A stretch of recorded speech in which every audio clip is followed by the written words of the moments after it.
Tabor City home here. So today we are working on the backhoe a little bit. Trying to see what this is exactly. Oh, looks like a bird feeder bell. So we're here working on the backhoe today. As you guys know, a few weeks ago I put out a video where I broke the backhoe. So went and took the piece off that broke. Here it goes. Got it all welded back up. I think they did a fine looking job. The only problem is, let me see if I can kind of place a picture here.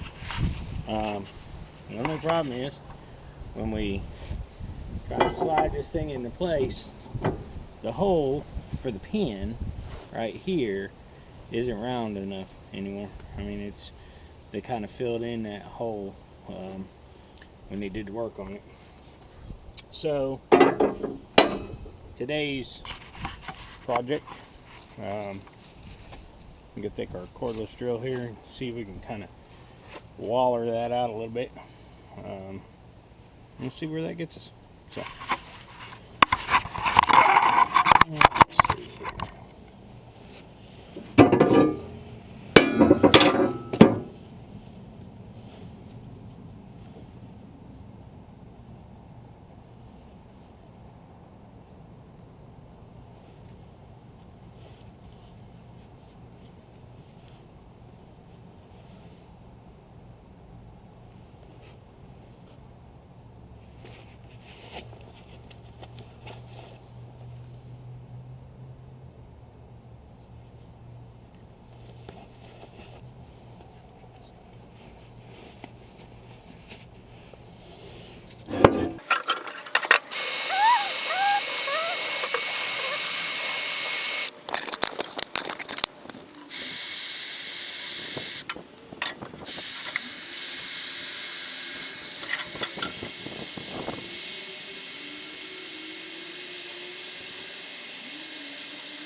Okay, so we got the piece back on.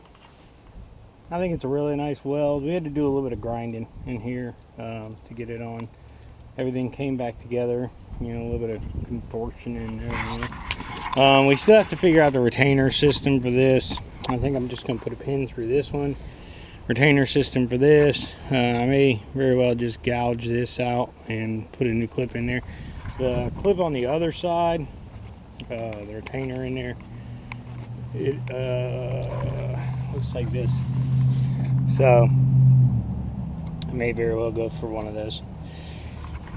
I can't think for the life of me what the name of that is.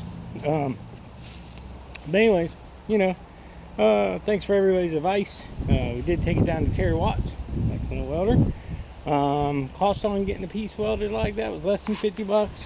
You know, basically he said it would take about an hour to weld. He gets about $50 an hour for welding steel like that.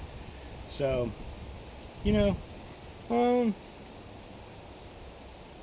be quite honest with you, I don't know what it would have cost us to have that replaced, to go get another welding shop to do the work. But you know, Terry's a local guy. I try to best I can spend money locally and support the people who are here, who are trying to do good work for other people. And, you know, that's what the deal is. So happy to give him the money and for the work that he did, and hopefully we'll be using it for a long time. It looks good to me. So that's pretty much the end of that project. Still working on the basket case chipper shredder. I'm telling you, that thing is crazy. I'd done a lot of video, to be honest with you, of taking this piece off, and I tried to do one of the helmet things, one of the things where you wear it on your head and film. And the way the camera was set up, everywhere I was working, the camera screen was just above it.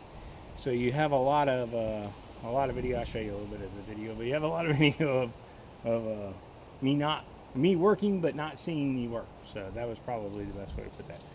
But you know, I put this video out today, and you know, this one project pretty much knocked off the list. I'm gonna run to the ag store and see what kind of retaining options we have on that piece. But at least it's ground and on the backhoe, and you know, keep trying to knock stuff out here. Having a problem in the house with the main drain. I think I got some tree roots in my main drain, so you know, I realistically I just had to take a break from working on that to do something else because it's driving me nuts, and I really don't want to have to dig up my whole yard. But I thought, you know what, if I do, I'm going to need that backhoe, so I might as well get that piece fixed on that backhoe to do it. So, anyways, my Tabor City home to you. God bless, you know. Let's get outside and do something with our hands, fix something, build something. You know, America's built by strong men with strong hands doing strong work, and that's who we are. That is who we are at our core. So let's get outside, do something, fix something, build something with our hands. America's not a disposable nation. God bless you guys. Have a good day.